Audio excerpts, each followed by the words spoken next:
বন্ধুরা আজকের ক্লাসে স্বাগতম। আমরা কদিন ধরে আলোচনা করছিলাম ট্রান্সফরমেশন অফ সেন্টেন্স নিয়ে। তো ট্রান্সফরমেশন অফ সেন্টেন্সে আমরা সিম্পল কমপ্লেক্স কম্পাউন্ড নিয়ে আলোচনা করছিলাম। গতকালও কিন্তু আমরা সিম্পল কমপ্লেক্স এবং কম্পাউন্ড নিয়ে আলোচনা করেছি। তো প্রথমে আমি বৈশিষ্ট্যগুলো আলোচনা করছি যে সিম্পল সেন্টেন্সে থাকবে কি, সিম্পল সেন্টেন্সে থাকবে একটি মাত্র ফাইনাইট ভার্ব এবং একটি মাত্র subject.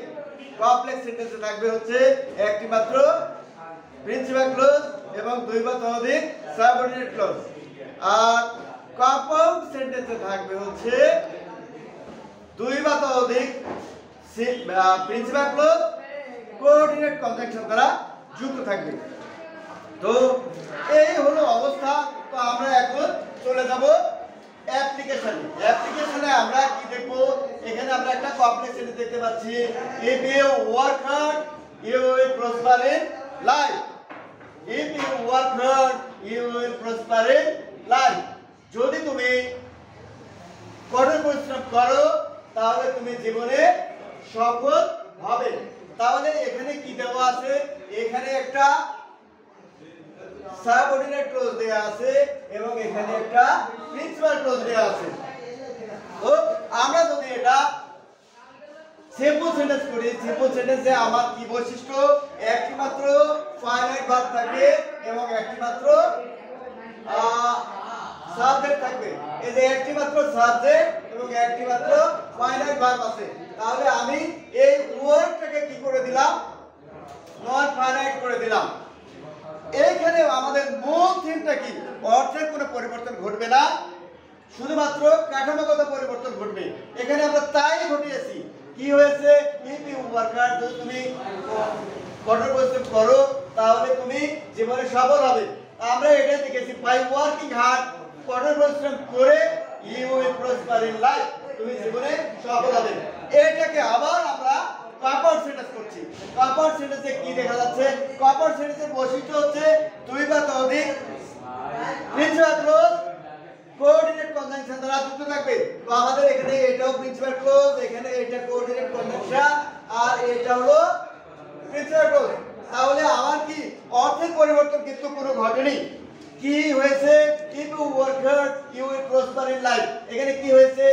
work hard and you will prosper in life। কোন অর্থের পরিবর্তন ঘটেনি, শুধুমাত্র কি পরিবর্তন ঘটেছে? স্ট্রাকচারের পরিবর্তন ঘটেছে। মেইন থিমটা কি আমাদের কি ছিল?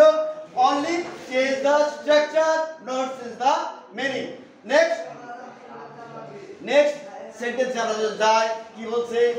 যদি নেগেটিভ হয় তাহলে কি হবে?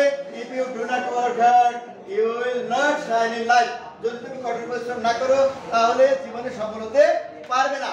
তাহলে কি হলো? সিম্পল সেন্টেন্স করতে গেলে আমরা নাবোধক হলে আমরা বাই প্লাস জিরান করেছি, এখানে নাবোধক হলে উইদাউট প্লাস জিরান করেছি। Without working hard you will not shine in life. আমরা সিম্পল সেন্টেন্সের কি বৈশিষ্ট্য?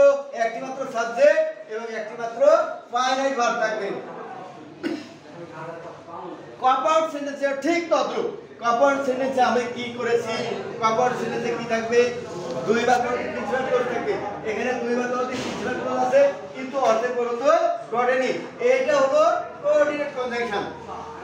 পরের সেন্টেন্সে আমরা যাই। পরের সেন্টেন্সে since the old man beat the bird he brought bad luck to the truth।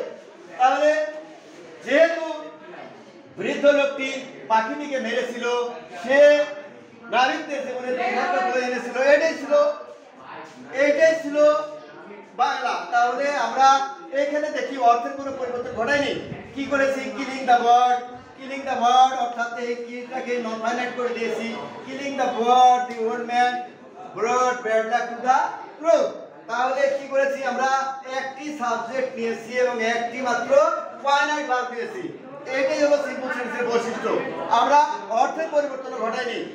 এবার কম্পাউন্ড সেন্টেন্সে কি করলাম? আমরা কম্পাউন্ড সেন্টেন্সে দুই বা ততোধিক প্রিন্সিপাল ক্লজ থাকবে। কি আছে এখানে? The old man killed the bird, এটা হলো একটা clause, and brought bad luck to the truth. এই এন্ডটা হলো কোঅর্ডিনেট কনজাংশন। তো বন্ধুরা আগামীতে আবার আলোচনা হবে। ধন্যবাদ।